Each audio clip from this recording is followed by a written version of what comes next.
CSK கிட்ட இப்போ official statement regarding Dewald brothers release ஆகிருக்கு. ஸோ அந்த ஸ்டேட்மெண்ட்ல அவங்க என்ன சொல்லியிருக்காங்க அப்படிங்கிறது இந்த வீடியோவில் கிளியர் அண்ட் கட்டாக பார்த்துக்கலாம். அண்ட் இன்னும் சில சிஎஸ்கே அண்ட் ஐபிஎல் அப்டேட்ஸ் இருக்கு, அதெல்லாம் பற்றியுமே கண்டிப்பாக டிஸ்கஸ் பண்ணலாம். வீடியோ கண்டிப்பாக இருக்கும். வீடியோ மறக்காம சேனலை சப்ஸ்கிரைப் பண்ணிக்கோங்க. இப்போ வாங்க வீடியோ தெரிஞ்சுக்கலாம். Let's start off with Ruturaj Gaikwad. IPL 2025 season midway அப்பயே வந்து நம்ம ருத்து இன்ஜுரி காரணமாக ரூல்ட் அவுட் ஆகியிருப்பாரு. அதுக்கப்புறம் வந்து இந்தியா ஏ சீரீஸ்ல வந்து அவருக்கான சான்சஸ் கொடுக்கல. ஜஸ்ட் ஒரே ஒரு கேம் தான் ப்ளே பண்ணியிருப்பாரு. அந்த கேம்லயும் வந்து டக் அவுட் ஆகியிருந்தாருன்னு வந்து மென்ஷன் பண்ணியிருப்பாங்க. தென் அதுக்கப்புறம் கொஞ்ச நாட்கள் கழிச்சு ஒரு நியூஸ் வருது, ருத்ராஜ் வந்து யோக்ஷியர் கிளப்ல வந்து சைன் பண்ணியிருக்காருப்பா அப்படின்னு. தென் அங்கேயும் பார்த்தீங்கன்னா வந்து டியூ டு பர்சனல் ரீசன்ஸ் வந்து ரூல்ட் அவுட் ஆகியிருப்பாரு. தென் ஃபைனலி இப்போ வந்து நம்ம ருத்ராஜ் வந்து ஹை பர்ஃபார்மன்ஸ் சென்டர் நாவலூர்ல வந்து பிராக்டிஸ் பண்ணிட்டு இருந்தார் இல்லையா. ஸோ அவரு ராமகிருஷ்ணா கோஷ் அண்ட் முகேஷ் சௌத்ரிலாம் பார்த்தீங்கன்னா வந்து பிராக்டிஸ் பண்ணிட்டு இருந்தாங்க. ஸோ ருத்துவை ஃபைனலி இன் ஆக்ஷன் பார்க்கறதுக்கான நேரம் வந்துருச்சு கைஸ். இன்னைக்கு வந்து புச்சி பாபு டோர்னமெண்ட் ஆரம்பிக்கிறது. ஸோ இந்த புச்சி பாபு டோர்னமெண்ட்டை மகாராஷ்டிராக்காக ருத்ராஜ் வந்து பிளே பண்ண போறாரு. எல்லா மேட்சஸுமே வந்து சென்னையில தான் நடக்க போறது. எப்படா சென்னையில் நடக்கும், அதை இப்போதைக்கு பிச் அவுட் ஃபீல்டெல்லாம் வந்து ரீலே பண்ணிட்டு இருக்காங்களே. ஸோ இந்த கிரவுண்டே ரெடி ஆகலையே அப்படின்னு நீங்கள் கேட்டிங்கன்னா, ஸோ மேட்சஸ்லாம் வந்து சென்னையில் நடக்கும் தான் சொன்னேன் தவிர சேப்பாக்கில் நடக்கும் நான் சொல்லலை.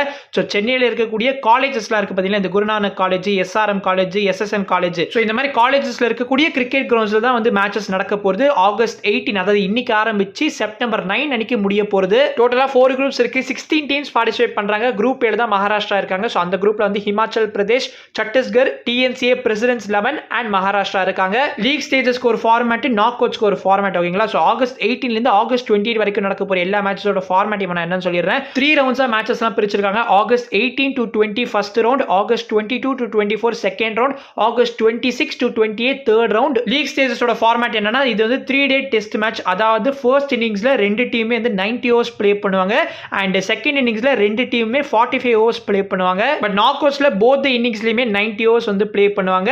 ஸோ இப்போ லீக் ஸ்டேஜஸ் எப்படின்னா வந்து அவங்க குரூப்ல இருக்கக்கூடிய மிச்சம் 3 டீம் இருக்காங்க பாத்தீங்களா, அந்த 3 டீமுக்கு அகைன்ஸ்டா ப்ளே பண்ணுவாங்க. இன்னைக்கு வந்து மகாராஷ்டிரா அண்ட் சத்தீஸ்கர் வந்து மேட்ச் ப்ளே பண்றாங்க இன் Guru Nanak college. And மும்பைக்காக AYUSH Mhatre also will be in action. அவர் தான் வந்து சைடு லீடும் பண்றாரு. இந்த புச்சி பாபு டோர்னமெண்ட்ல நடக்க போற எல்லா மேட்சஸுமே வந்து உங்களால டிஎன்சியோட யூடியூப் சேனல்ல ஃப்ரீயாவே வாட்ச் பண்ண முடியும். ஸோ நான் டிஸ்கிரிப்ஷன்ல அவங்களோட சேனல் லிங்க் தரேன். ஸோ கண்டிப்பா போய் வாட்ச் பண்ணுங்க. அண்ட் இந்த புச்சி பாபு டோர்னமெண்ட்டை முன்னிட்டு மகாராஷ்டிரா கிரிக்கெட் அசோசியேஷன் வந்து அவங்க டீமையே ஸ்பிளிட் பண்ணி ஒரு பிராக்டிஸ் கேம் ஒன்று ப்ளே பண்ணிருக்காங்க. ஸோ அந்த கேம்ல ருத்ராஜ் கேக்வாட் வந்து 44 of 64 டெலிவரி ஸ்கோர் பண்ணியிருக்காரு. அண்ட் செமிஃபைனல்ஸோட ஃபார்மேட்டுமே சிம்பிள் தான். ஸோ எல்லா குரூப்போட டாப் ஆஃப் த டேபிளில் யார் முடிக்கிறாங்களோ அவங்க வந்து செமிஃபைனல்ஸ்க்கு குவாலிஃபை ஆவாங்க. ஸோ ஆகஸ்ட் 31 செப்டம்பர் 3 வரைக்கும் அது நடக்க போகுது.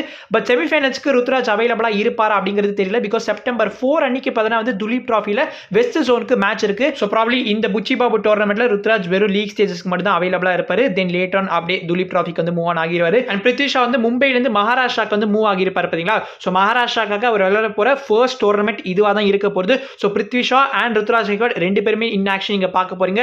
ரொம்பவே எக்ஸைட்டா நான் இருக்கேன். ஸோ முடிஞ்ச அளவுக்கு அப்கமிங் வீடியோஸ்ல நம்ம ருத்ராஜோட பர்ஃபார்மன்சஸ் எப்படி இருந்திருக்கு அப்படிங்கறத கண்டிப்பா டிஸ்கஸ் பண்ணலாம். அண்ட் நீங்க எவ்வளவு எக்ஸைட்டா இருக்கீங்க ருத்ராஜை இன் ஆக்ஷன் பார்க்கறதுக்கு அப்படிங்கறத கண்டிப்பா கமெண்ட்ஸ்ல ஷேர் பண்ணிட்டு போங்க. ஐபிஎல் 2020 இப்போ வரைக்கும் வந்திருக்கிற அஃபிஷியல் அப்டேட்ஸ் உங்களுக்கு நான் வந்து ஒரு சின்ன ஒரு ரீகேப் கொடுத்துறேன். ஸோ எஸ்ஆர்எச்சோட பவுலிங் கோச்சா வருண் ஆரனை அப்பாயிண்ட் பண்ணியிருப்பாங்க. தென் கேகேஆர் அவங்களோட head coach Chandrakant Pandit and அவங்களோட பவுலிங் கோச் பரத் தருண் ரெண்டு பேருமே ரிலீஸ் பண்ணியிருப்பாங்க. தென் கேகேஆர் அவர் ரிலீஸ் பண்ணி in just a few hours LSG கிட்ட ஒரு அஃபிஷியல் அனௌன்ஸ்மெண்ட் வந்துச்சு, பரத் தருணை நாங்கள் வந்து பவுலிங் கோச்சா சைன் பண்ணிட்டோம் அப்படின்னு. ஸோ இப்போதைக்கு இதெல்லாம் தான் அஃபிஷியல் அப்டேட்ஸ். அன்அஃபிஷியலாக எக்கச்சக்கமாக கூஞ்சு கிடக்கு. ஸோ அதில் கேகேஆரோட ஹெட் கோச்சா வந்து குமார் சங்கக்காரா வந்து இப்போதைக்கு அட்வான்ஸ் டாக்ஸ்ல இருக்காங்க அப்படின்ற மாதிரி த டெலிகிராஃப் வந்து ரிப்போர்ட் பண்ணியிருக்காங்க. Dwayne Bravo might take the bowling coach position அப்படின்னு வந்து சொல்லியிருக்காங்க. ஸோ டுவேன் பிராவோ வந்து இப்போதைக்கு கேகேஆரோட டீம் மென்டாரா இருக்காரு இல்லையா, அதாவது நைட் ரைடர்ஸோட மென்டாரா இருக்காரு. ஸோ அதுலேருந்து அவர் லீவ் ஆகி அவர் வந்து பவுலிங் கோச்சா மாறதுக்கான பாசிபிலிட்டிஸ் இருக்குன்னு சொல்றாங்க. Right no Caribbean Premier League வேற ஆரம்பிச்சிருச்சு. ஸோ அதில் வந்து ட்ரின்பாகோ நைட் ரைடர்ஸோட கேப்டனா வந்து நிக்கலஸ் பூரனை தான் அப்பாயிண்ட் பண்ணியிருந்தாங்க. ஸோ பிராவோ தான் அந்த டீமோட ஹெட் கோச்சா வேற இருக்காரு. இஃப் டிகேஆர் இந்த இயர்ல நல்லா பெர்ஃபார்ம் பண்ணாங்கன்னா கண்டிப்பா Bravo one of the support ஸ்டாஃபா கேகேஆர்ல கண்டினியூ பண்ண தான் போறாரு. ஆனா குமார் சங்கக்காரை பத்தி சொல்லி பார்த்தீங்களா, but Kumar Sangakkara right no வந்து ராயல்ஸ் மேனேஜ்மெண்டோட டைரக்டர் ஆஃப் கிரிக்கெட்டா இருக்காரு, ஓகேங்களா. அதாவது ராஜஸ்தான் ராயல்ஸ்க்காக ஒர்க் பண்ணிட்டு இருக்காரு. ஸோ அவர் வந்து அங்கேருந்து லீவ் ஆகி கேகேஆர் ஜாயின் பண்றதா வந்து இப்போதைக்கு சொல்லியிருக்காங்க. தென் எல்எஸ்ஜியோட மென்டார் ஜாயிர் கான் பார்த்தீங்கன்னா ரிலீஸ் ஆக போறார் அப்படிங்கிற பேச்சுகள் அடிப்படுது. ஏன்னா அவரோட கான்ட்ராக்ட் வந்து எக்ஸ்பயர் ஆகிருச்சு. ஸோ கான்ட்ராக்ட் ரெனியூ பண்ண போறது இல்லப்பா அப்படின்ற மாதிரி சொல்லியிருக்காங்க. அதனால மோஸ்ட்லி இன்னும் கொஞ்சம் நாட்கள்ல அதுக்கான அஃபிஷியல் அனௌன்ஸ்மெண்ட் நம்ம கண்டிப்பா எதிர்பார்க்கலாம். இன்னைக்கு south Africa versus Australia third T20 நடந்திருக்கும். ஸோ ஆஸ்திரேலியா இந்த சீரிஸ் இப்போ வந்து 2-1 வின் பண்ணியிருக்காங்க. ஒன்ஸ் அகைன் மிடில் ஆர்டர்ல இன்னைக்கு டெவால் பிரதர்ஸ் ஸ்டெப் அப் பண்ணாரு. 53 of 26 டெலிவரி ஸ்கோர் பண்ணியிருந்தாரு. ஸோ ஆல்ரெடி லாஸ்ட் கேம்ல வந்து 125 ஸ்கோர் பண்ணியிருப்பாரு. இப்போ இன்னைக்கு கேம்ல ஒரு சூப்பரான ஒரு ஹாஃப் செஞ்சுரி கம்ப்ளீட் பண்ணியிருக்காரு. இந்த T20 சீரிஸ்ல இன்னொரு சிஎஸ்கே நேமே ப்ளே பண்ணியிருப்பாரு. அவர் வேற யாரும் கிடையாது, நம்ம நேத்தன் எல்லிஸ் தான். ஸோ நேத்தன் எல்லிஸ் ஆஸ்திரேலியாக்காக இந்த சீரிஸ்ல ஃபர்ஸ்ட் T20 ப்ளே பண்ணியிருந்தாரு. அதுல வந்து 4 ஓவர்ஸ்ல 44 ரன்ஸ் கன்சீட் பண்ணியிருப்பாரு. தென் செகண்ட் T20க்கு அவர் டிராப் செய்யப்பட்டிருப்பார். அண்ட் இப்போ இந்த தேர்ட் T20ல ஒரு சூப்பர் கம்பேக்கை டெலிவர் பண்ணியிருக்காரு. 4 ஓவர்ஸ்ல 31 ரன்ஸ் கன்சீட் பண்ணி 3 விக்கெட்ஸ் எடுத்திருக்காரு. 7.75 அவரோட economy rate. Settled and most important wicket of Dewald Brevis இன்னைக்கு நேத்தன் எல்லிஸ் எடுத்திருந்தாரு. And of course Lhuandre Pretorius and Senuran Muthusamy இவங்க ரெண்டு பேரோட விக்கெட்டுமே நம்ம நேத்தன் எல்லிஸ் எடுத்திருந்தாரு. இந்த IPL 2025 சீசன்ல நேத்தன் எல்லிஸ் வெறும் ஒரே ஒரு கேம் தான் ப்ளே பண்ணியிருந்தாரு. ஈவன் தோ பத்திரனா வந்து நிறைய கேம்ஸ்ல ஃபெயில் ஆகியிருந்தாலுமே continuous chances were given to him. ஆனா நம்ம நேத்தன் எல்லிஸை ட்ரை அவுட் பண்ணவே இல்லை. அது இப்போ வரைக்குமே ஒரு புரியாத புதிராக தான் நிறைய ஃபேன்ஸுக்கு இருக்கு. ஐ ஃபெல்ட் தோனியோட இம்மென்ஸ் பேக்கிங்னால தான் நம்ம பத்திரனாக்கு அதிகமான சான்சஸ் வழங்கப்பட்டது. வேற ஏதாவது டீம்ல நேத்தன் எல்லிஸ் இருந்திருந்தாருன்னா கண்டிப்பா ஃபர்ஸ்ட் ஸ்டார்டராகவே இருந்திருப்பாரு. ஆனா நம்ம டீம்ல தான் வந்து பெஞ்ச் வார்ம் பண்ணிட்டு இருந்தாரு. But at least from the next season I think he should be the first starter. Even during the IPL season பீடாக் சொன்ன ஒரு ஸ்டேட்மெண்ட் வந்து தப்பா கன்வே ஆகிருக்கும். அதாவது பத்திரனாவால இன்கேஸ் பவர் பிளேல பவுல் பண்ண முடியலனா அவரை டிராப் பண்றது தான் சரியான ஒரு முடிவு. நேத்தன் எல்லிஸ் வந்து 3 ஃபேஸ் பவுலர். அவரால் வந்து power play, middle over and death overs 3 ஃபேஸ்லுமே அவரால் பவுல் பண்ண முடியும். ஆனா பத்திரனாவை எடுத்துக்கிட்டீங்கன்னா அவரை நீங்க 10th ஓவர் கவர் வந்து இன்ட்ரடியூஸே பண்றீங்க.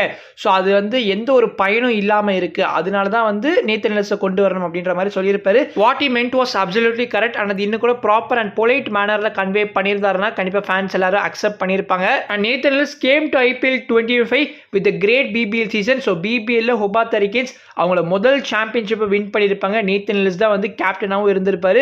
ஸோ அப்படிப்பட்ட ஒரு BBL சீசனுக்கு அப்புறமா நம்ம CSK அவரை ஹேண்டில் பண்ண விதம் இருக்கு பார்த்தீங்களா, அது ரொம்பவே தப்பா இருந்துச்சு. நிறைய ஃபேன்ஸ் வந்து ஜேமி அவுட்ல சரியா ஹேண்டில் பண்ணலப்பா, சரியா யூஸ் பண்ணலப்பான்னு சொல்லிட்டு இருந்தாங்க. ஆனா ஏன் எந்த ஒரு ஃபேனுமே நேத்தன் எல்லிஸை வந்து சரியா யூஸ் பண்ணல அப்படின்ற மாதிரி கொஸ்டின் பண்ணல அப்படின்றதே தெரியல. இப்போ CSK official statement regarding Dewald பிரதர்ஸ்க்கு வரலாம். ஸோ CSK என்ன சொல்லியிருக்காங்கன்னா, நாங்க rules and regulations of IPL வந்து கருத்தில் கொண்டு தான் டெவால் பிரதர்ஸ் வந்து ரீப்ளேஸ்மெண்ட் பிளேயரா IPL 2025 சைன் பண்ணியிருந்தோம் அப்படின்னு வந்து சொல்லியிருக்காங்க.